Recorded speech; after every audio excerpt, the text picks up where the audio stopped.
समाज है, क्योंकि हमारा उद्देश्य था कि उनको भी सामने और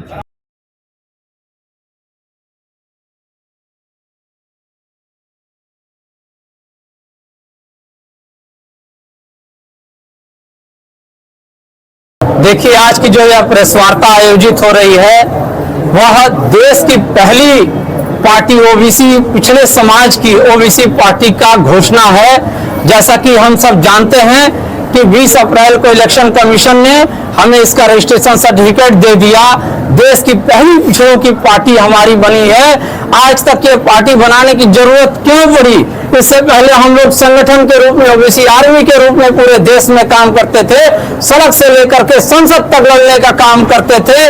और आज हम लोग यह अच्छा अवसर है कि देश की अपनी पार्टी आगे, क्योंकि जो भी पार्टियां पिछड़ों के नाम पे वोट लेने का काम किया, ऐसा कहना चाहिए लूटने का काम किया, वो लोग जब सत्ता में होते हैं, जब वो लोग शासन में होते हैं, तो उनको जातिगत जनगणना की याद नहीं आती, आबादी के अनुसार भागीदारी की याद आती, पिछले समाज के बारे में वो नहीं सोचते, रोजगार बेरोजगारी की बात नहीं याद आती।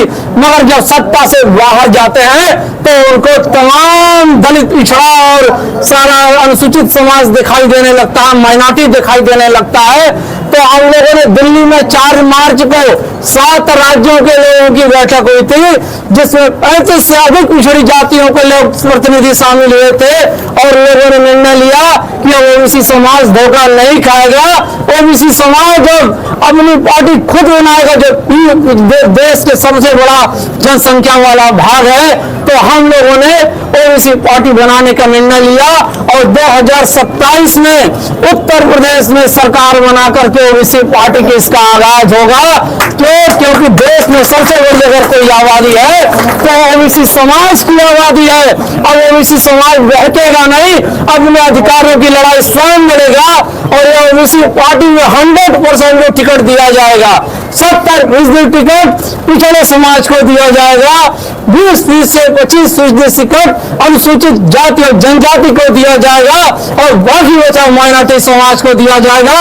क्योंकि हम पिछड़े हैं और पिछड़े नहीं रहेंगे, फॉरवर्ड की ओर लगाएंगे और जाकर के अपने अधिकारों को विधानसभा में बैठकर और संसद में बैठकर अपने लिए स्वयं कानून बनाने का काम करेंगे। अब हम भीख नहीं मांगने जाएंगे।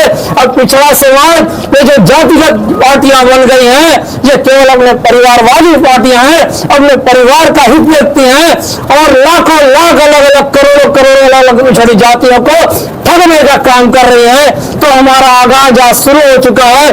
जैसा आप जानते हैं कि ओबीसी पार्टी ही पहली पार्टी है जो इलाहाबाद हाईकोर्ट में जाकर जातिगत जनगणना के लिए उत्तर प्रदेश में हुकार ठोकती है और उत्तर प्रदेश सरकार को जातिगत जनगणना के लिए नोटिस इश्यू कराती है। हम लड़ रहे हैं, सड़क में भी लड़ रहे हैं, न्यायालय में भी लड़ रहे हैं, मगर सत्ता में आके राजनीतिक शक्ति हासिल करके उत्तर प्रदेश में सरकार बना करके जो नीतियां हैं पिछड़े समाज के लिए आबादी के अनुसार भागीदारी उनको देने का काम हम करेंगे और 60% आरक्षण लाने का काम हम करेंगे। वो चाहे कोई क्षेत्र हो, चाहे प्राइवेट सेक्टर हो, चाहे सरकारी सेक्टर हो, हर जगह उनकी आबादी के अनुसार भागीदारी मिलेगी। अच्छा, 2024 लोकसभा चुनाव चल रहा है, ऐसे में किस पार्टी का आप लोग सपोर्ट करें? देखिए, ओबीसी पार्टी ने निर्णय लिया है कि अभी हमारा जस्ट रजिस्ट्रेशन हुआ है और हम इस चुनाव में पार्टिसिपेशन नहीं कर रहे हैं। हमारा पूरा का पूरा टारगेट 27 है। जनता अपने आत्मा की आवाज पे वोट देगी। जिन लोगों ने धोखा दिया है, अगर नोटा के अंदर वह ताकत होती कि सरकार बदल जाती तो लोग नोटा दबाते। मगर मैं ओबीसी समाज से कहूंगा जो उनके लिए जो कम घातक हैं उनको अपना मत दे दे, क्योंकि मत बेकार नहीं करना चाहिए। तो संविधान प्रदत्त आपको अधिकार प्राप्त है और वोट की शक्ति हमारे ओबीसी समाज के लग है। बहुमत की आबादी हम है और 2027 में ओबीसी पार्टी के लिए वोट का बटन दबेगा और ओबीसी पार्टी की सरकार बनेगी उत्तर प्रदेश में।